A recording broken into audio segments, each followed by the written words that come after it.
This is Revenue Marketing Raw. No fluff, no vendor pitches. Just the truth your CMO won't say out loud. Featuring Jeff Pedowitz and Dr. Debbie Qaqish. Let's go!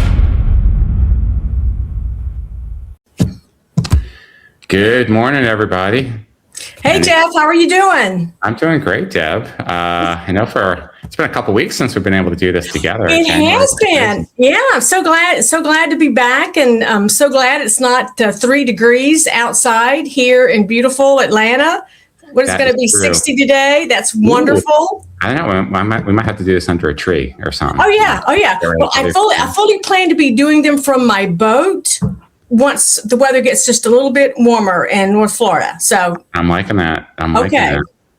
So you know what's heating up is AEO. Oh boy, AEO is hot right now. It is. You go through the years, and every once in a while, something comes along that's just hotter than hot. And I don't think it's the next bright and shiny toy. I think that AEO is significantly different. So yeah, I'd love to talk about it today. So of course we had to give it an acronym already, right? Because no good wave in marketing can have a 3-letter acronym, right? That's exactly right. How many acronyms can we stuff into this session today, right? Yeah, that would actually be a fun glossary or a list. That would be a fun glossary. Yeah, we can do a lot of fun with that. Like Jeopardy, how many? But yeah, AEO. I think last year it caught everybody by surprise. Everyone said, "What? What is this thing?" Oh, yeah, we got to pay attention. But like everything else, every wave we've been through, Deb, and we've been through several because we've been doing that shit for a while. A lot of people are still getting it wrong right out of the gate. They are getting it wrong. And so why don't we spend a little bit of time talking about why they're getting it wrong? I have a couple of suspicions, but why do you think they're getting it wrong? Where are they missing the boat on? Well, I think there's a lot of reasons. We'll dive into them today. I think first and foremost is just confusing it with SEO 2.0. I agree. Yeah. I think, yes, some of the principles apply absolutely, but it is also vastly different, and the goals are very different. And I think that, so we talk about this all the time with marketers when we help them with their planning. If you don't have an objective or a clear goal, you're already going in the wrong direction, right? So I think it's the same thing here. Two, as we've seen now for the last 20 years, they buy tech. Or all the tech providers are now saying, "Oh, we have now AEO capability, we have AI capability." And they're like, why don't you tell our listeners what AEO stands for? It stands for Answer Engine Optimization or AI Engine Optimization. I think the industry is still settling on that a little bit. Yeah. One of the things that I definitely want to do is I want to back everything up Barney style, and all my expeditionary force friends will understand exactly what I'm talking about, because we use a lot of words in marketing, and I want to make sure that anyone listening to our live stream understands what we're talking about, no matter where you are on your own AEO journey. Yeah, so to really back it up, really it's a solution to a problem. What's the problem? Well, the problem is people are not using search the way they used to. They are in the sense of they're still searching for things, but in addition to searching for Google, they're also searching through the LLMs. Now, when they search in Google like they always have, the main difference is Google AI is coming up at that top half of the page. So even if you did great, you were ranking on the first page, you were doing all the shit you were supposed to be doing, you're getting pushed halfway down because of Google AI. Then also voice search, which is now 65% of all search, Alexa, Siri, etc. And people are going into ChatGPT, Perplexity, Claude to do search. So because they're using these engines, all those AI bots are not set up the same way that Google searches. But before we get a little more into the technology, I'm going to back up to the behavior, right?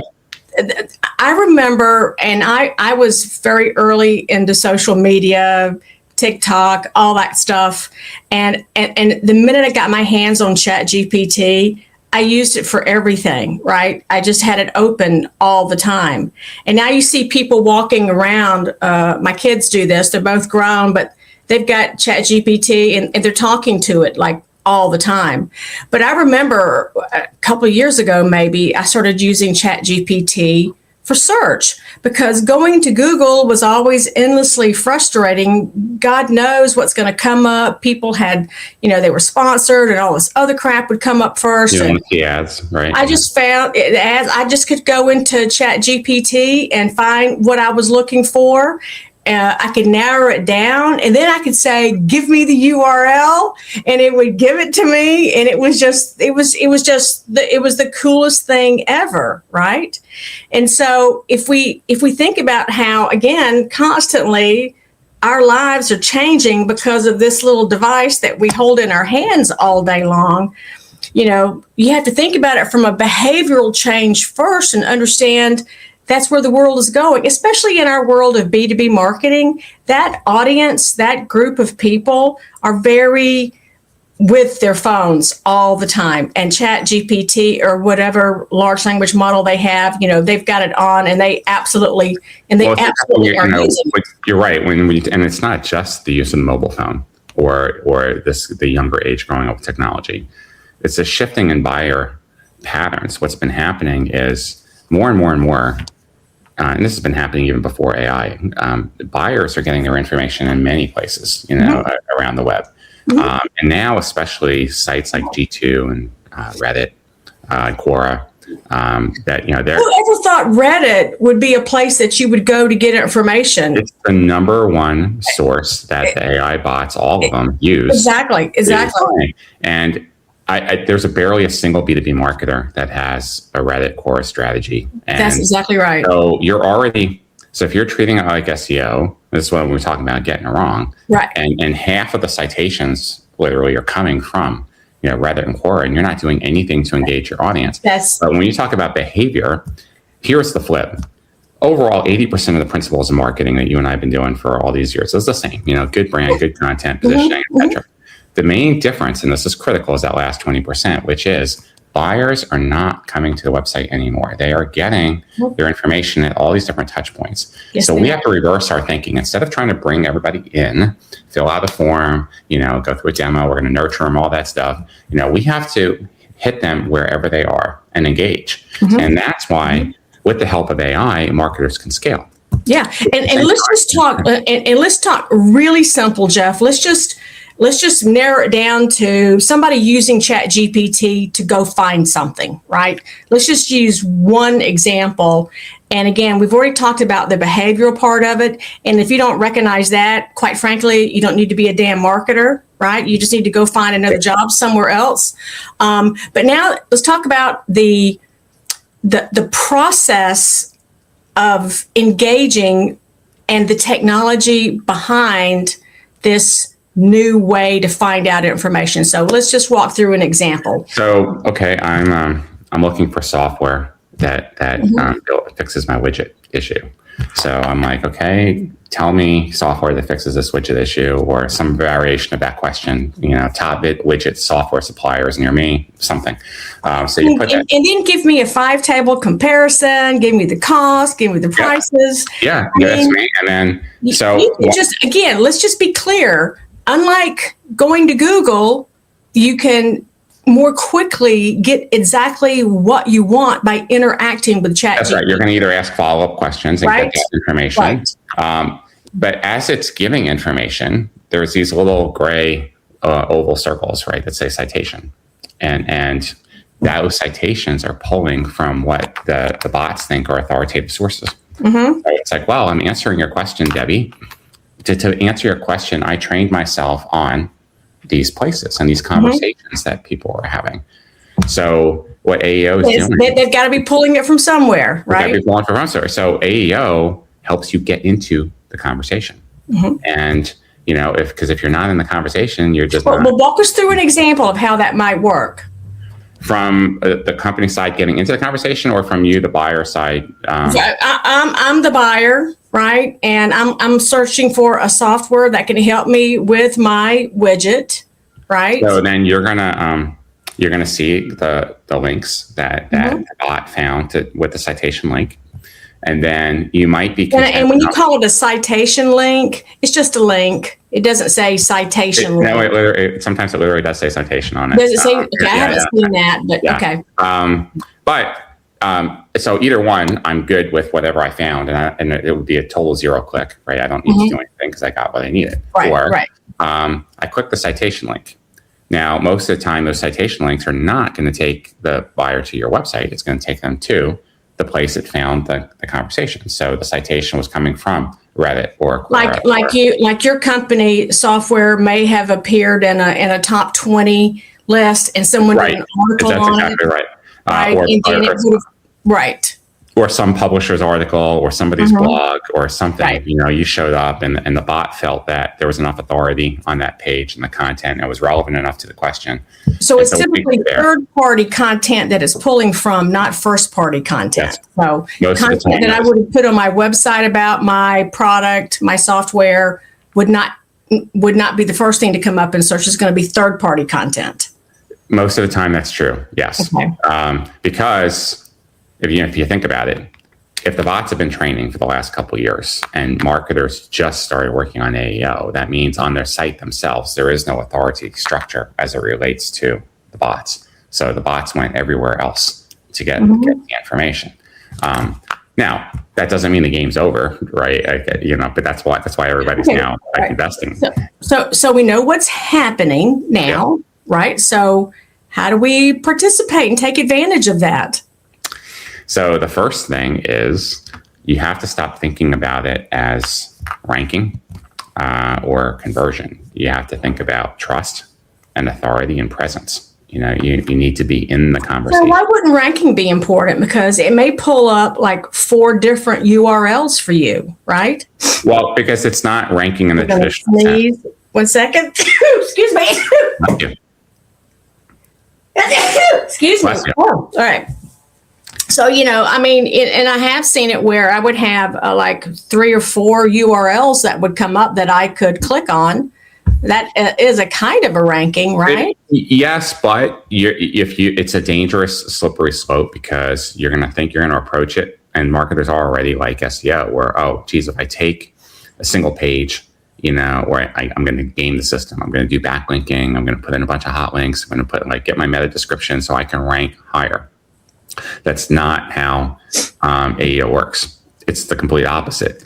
The ranking, if you will, is based upon trust and authority and presence in the conversations. So if you want to show up, you have to show up. So let's talk about those 3 things because they're really important. Trust, authority, and being present. Okay, presence. So how do you get that? I'm new. I want to start AEO. I feel like a lot of my clients are probably going into ChatGPT to find out things that I could provide solutions for.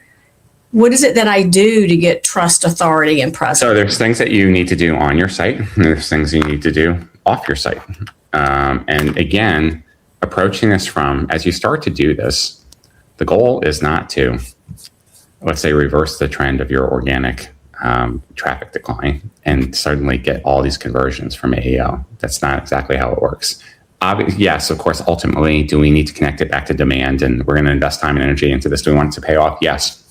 But we're approaching it from a different lens. So first thing is starting with your existing web pages, going through and making some tweaks to each page to make it easier for the bots to find it. So we already know about how to set up a standard web page, an H1 tag, a meta, a description. So what we're doing is we're going in, we're adding some elements in. The first thing we're doing is we're adding an FAQ section to every page. The AI bots love FAQ sections.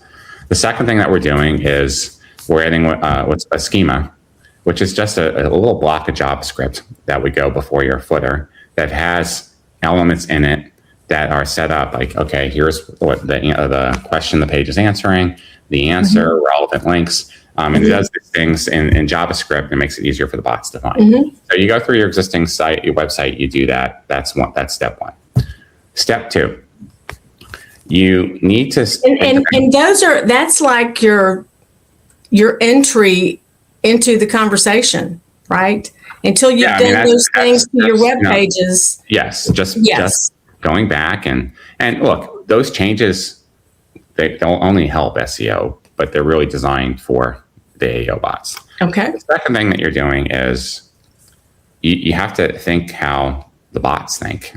And if it's looking for authority and structure, you have to start thinking strategically about how to design what we call clusters of information around several topics. So in our case, let's say, we want to be known for revenue marketing or HubSpot expertise or something along those lines.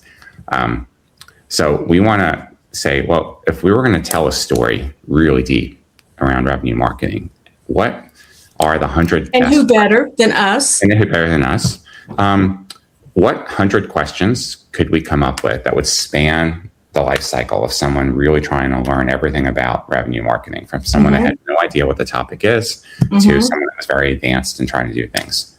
And then what content or blogs or ebooks or other things do we have in our arsenal or web pages that would reinforce to those topics? So what we're then doing is each question. So think about it. So a topic cluster is revenue marketing. We're going to build 100 questions. Each of those questions has a page, right? So that page then, it is a web page, but it's going to be built in a very specific way that the AI bot can find it. So we're going to start off with, what was the question? Then we immediately answer it, with a paragraph. Then we're supplying detailed information, bullets, tables, links to relevant content on our site, FAQ sections, right? And then we are putting this page on our site. And then we're doing a couple other things. That revenue marketing, so with 100 pages, we want to organize this into subheaders. So we might have, let's say, a master revenue marketing index page, say everything that you ever want to know about revenue marketing. We'll take those 100 questions and organize them into subgroups, let's say 10 each. If you want to find out more about revenue marketing in the manufacturing industry, here. You want to find out more about revenue marketing transformation, revenue marketing technology, let's just say. So those links then go down. So each of those links is then going down into the rest of the questions. And then the questions point back up to its header. So I'm going to have 10 questions on revenue marketing transformation. Each of those pages points to the revenue marketing transformation page. Revenue marketing transformation points to the main page on revenue marketing. So what we're doing here is we're telling the bots, I do have a lot of authority on this page. Yeah, we've been doing this stuff, but here's we're really going deep. And it gives it to the bot in a way that the bot is looking for it and can consume it and then bring it back to whoever's doing the search. And so marketers will say, well, that's just content syndication. That's just putting up more web pages. No, it's not. Because first of all, you're writing these web pages very intentional. There's a schematic and a strategy and structure to it. It's not, you're not building it for your UX. You're not, because it's not even going to be on your navigation bar. It's going to be in your sitemap. But no one could find these pages if they went to your website unless they searched for it and came through it through AI. So second, so that's the authority, right? Yes, and it's also, but it's not about generating leads like content syndication. I'm going to push my content out all over the place. I'm going to get leads. That's not what this is doing. This is building authority, building trust. Right. So that authority and trust. That's right. It takes time. I mean, any company to build. Exactly. I mean, we started building these pages last year, right? Yeah. And you want to share how many pages we have now? We built a lot. But we have a lot of authority. Let's just put it that way. We have a lot of authority. Like everything else, even with all of our strategy and our formulas, like you still can't predict exactly how the bots are going to behave. Not every page is getting hits through the search. Right. It's very fascinating going through this exercise. You really learn about the semantics of, and for all the years that you and I have been giving speeches on revenue marketing, when I had to sit down and come up with all the different questions that someone might ask about revenue marketing, it blew my mind about all the different ways that you could talk about it in ways that you and I hadn't even talked about it. Right, exactly. And that's kind of the cool part about being a marketer. You could even go into Chat GPT and say, "Hey, I got to do this. Give me 100 questions." Right. You could, but I would caution people like. People are like, oh, I'll just do that. I'll go right into Chat GPT and yes, anybody can do that and it would spit out the questions. But if you don't really think about the whole connection point and how it reinforces your brand, because we need to talk about revenue marketing in a way that puts us in the best light. We're not trying to talk about revenue marketing in a way that gives some other firm authority. That's right? exactly right. Authority. And that's an important distinction because, as we've all learned with prompting, what you put in is what you get out. What you get out. That's, And anybody listening to this, go into a chatbot right now and say, oh, give me 100 questions on revenue marketing. I could do this better than Debbie or Jeff. Yes, you can get 100 questions, but they're not going to be specifically written to reinforce So Jeff, I can't believe we're already at 20 minutes. You want to go a little long today and kind of talk a little bit more? Because there's so much here to talk about. So one of the things I think a lot of people would be interested in getting our thoughts on is, why is this so different from SEO, and how do I explain it to my team? Or how do I even explain it to the executives that I need more budget to do this? Let's talk about the executives. SEO, what is it about? It's about website traffic, rankings, conversion, right? I want to get more people to my site. I want to convert them, and I want to get more leads. So I spend money on SEO to do that. Although even with SEO, for most companies, this has become commodity spending. With all tools.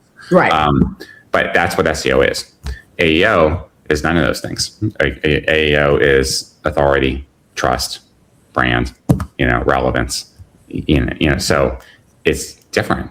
And again, it goes back to the principles of marketing are the same. We, the company, still want to sell our goods and services. The main difference is we need AEO to reach our customers at all the places that we're not. That they're not going to be coming to our site the way they used to. It doesn't mean they won't come at all. Yeah, but they're not. They do both, right? Yeah. So the reality is, within the next 3 years, 80% of any of your current traffic is not coming anymore. They're going to go to these other sites. So why is this relevant? Because if we want to have a business, we cannot just rely on our website anymore. We have to invest money to engage our clients and prospects wherever they are in all of these channels. Otherwise, you're already scrapping the marketing department. You might as well get rid of the sales department too, because that's why. That's exactly right. I guess it was back in 2000, and it was a long time ago. I wrote an article, and it was called Follow the Bouncing Customer. And it was about how just when we thought we had them pegged, this is the place that they go, this is their watering hole, and this is where we need to be. Oh, they changed their watering hole. They went someplace else. And this is exactly that. It's this constant change in buyer behavior, where they go to get their information, the sources that they trust for that information.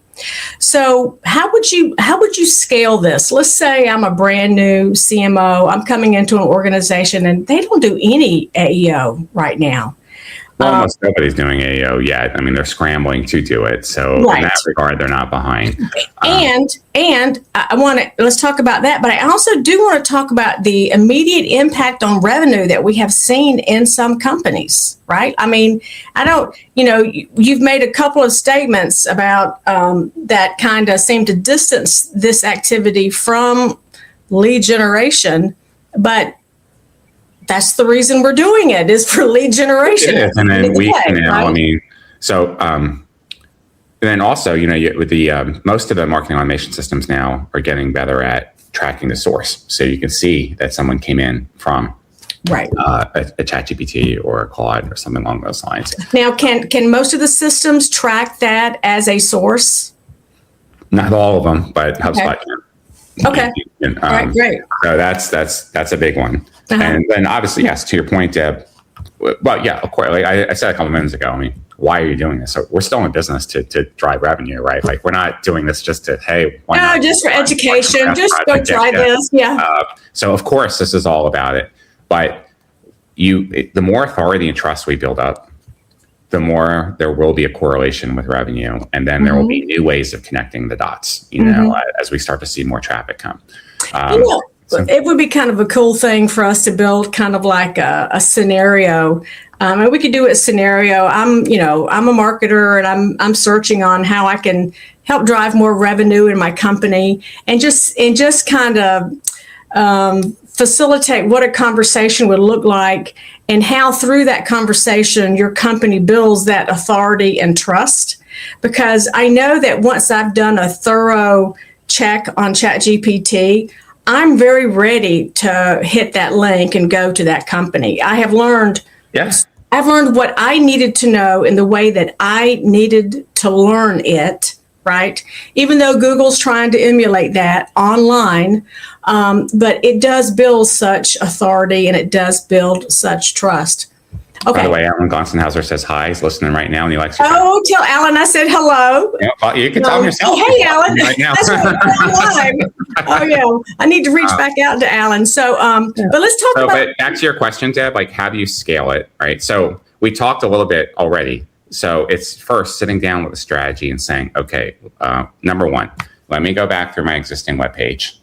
As I look at the content on each page, how do I start adding these AEO, the FAQ questions? And whoever is running your website right now can add a schema to each page. That's pretty straightforward. Right. Second is you're sitting down with your marketing team and saying, look, we did go overboard. We literally built thousands of pages. You don't need to do that, honestly, to establish authority. The goal here is, what are 2 to 4 topics that you really can go deep on?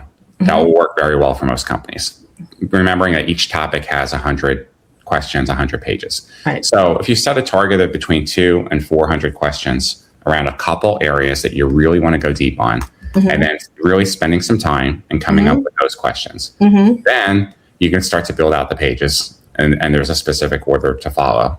And then you will, if whatever marketing automation system you're using, you'll be able to track it. You'll also be able to see the results in Google. But that's only part one, Deb. We haven't talked at all about how do you build authority and presence on all these other touch points. We've spent a lot of time. We haven't. Let's spend a minute on that. Yeah. So G2, that's a little bit different. Obviously you can reach out to your customers and it's a pay to play. What's G2, Jeff, for our listeners? So it literally is just G2. It's basically a B2B ranking site. It ranks software, ranks service providers, and it does comparisons for people that are shopping. They just bought one of their biggest competitors. But interestingly enough, though, when you look at all the rankings, you would say, gosh, a professional site like that's doing all this evaluation and criteria, or someone like Gartner, shouldn't they be higher? No, because the AI bots actually are putting more value into organic conversations. So if you look at any of the research reports, Reddit and Quora are the 2 most ranked sources for all the LLM bots about where they're getting it.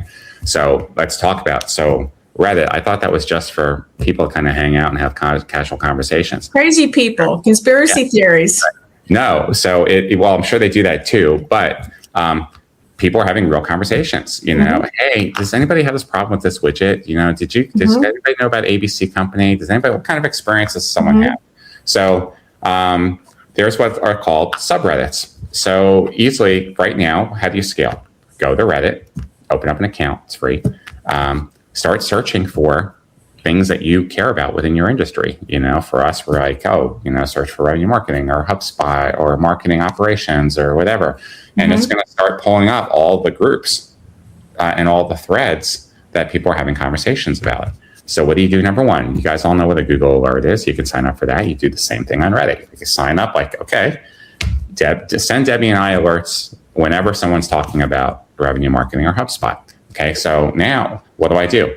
I want to get involved in the conversation. So unlike other places where you can have bots respond and other social channels, you will get crucified if you try and AI your way. That's a lot of manual work, Jeff.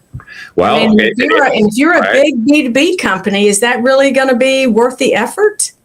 Well, signing up for the alerts, Debbie, is... No, signing up for the alerts, but having to go in and be part of a discussion, really, how fruitful is that going to be? Well, it's going to be more fruitful than the hundreds of thousands you're wasting on trade shows or your marketing tech that's wasted because no one's using it. So it's really about reallocating budget and being more purposeful and mindful. There's been a lot of talk about authenticity over the last couple of years. And, you hear it from influencers and people on social media, but that is what people want. And the bad part about AI is all the slop that marketers are putting out there with content that looks and sounds like everybody else, and it crowds the authentic voice. It makes it harder. So Reddit and Quora are one of the few places where the community self-polices and it self-protects. And again, so what I want to know is what percent of pipeline will be coming from sources like ChatGPT in 2026, and then in 2027, and then in 2028? Well, if you're not doing anything about it, Deb, 0. Oh, that's a brilliant answer. Thanks, Jeff. No, if you're all in on it, I mean, what do you see? How much of a movement do you see?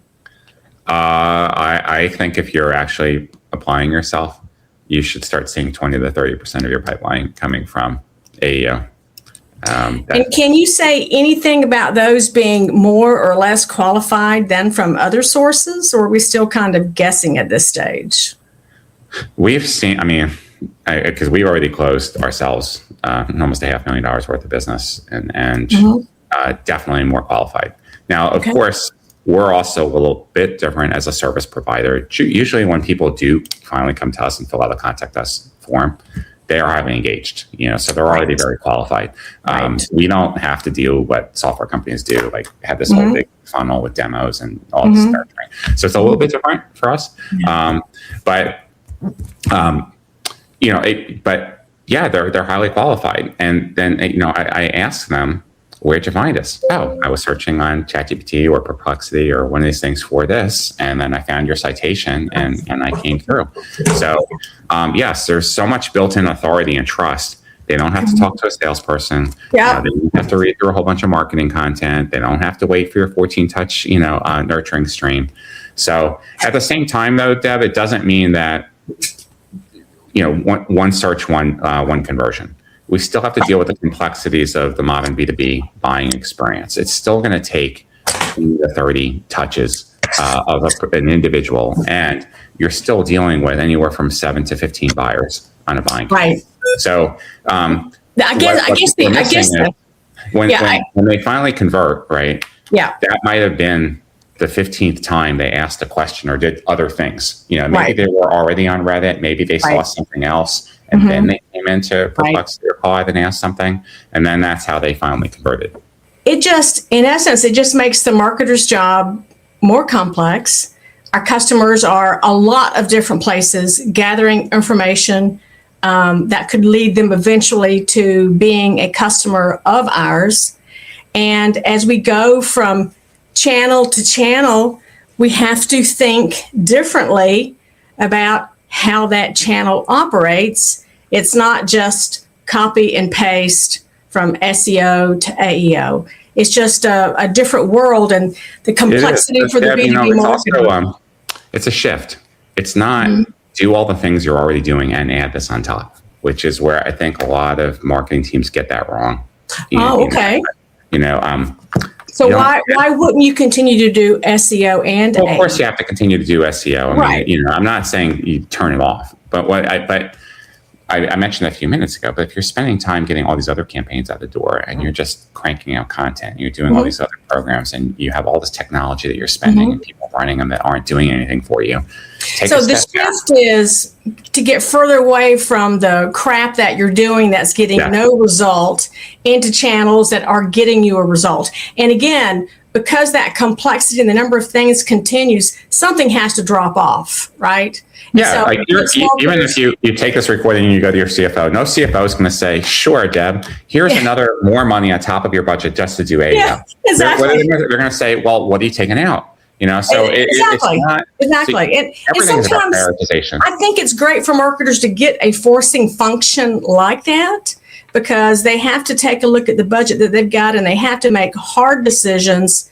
And cutting the crap is something that is hard for every marketing organization to do. How many times have we had conversations with marketing organizations about their budget and how they're spending all this money? They have zero return on that money, right? So it can be a bit of a forcing function. So anyway, So we went long today, but this was fun. We went long today, but I think it's a great conversation, and I think that every marketer needs to be as educated as they can be around human behavior, our buyer behavior, and then ensuring that they're there in the way that your customer or your prospects want us to be.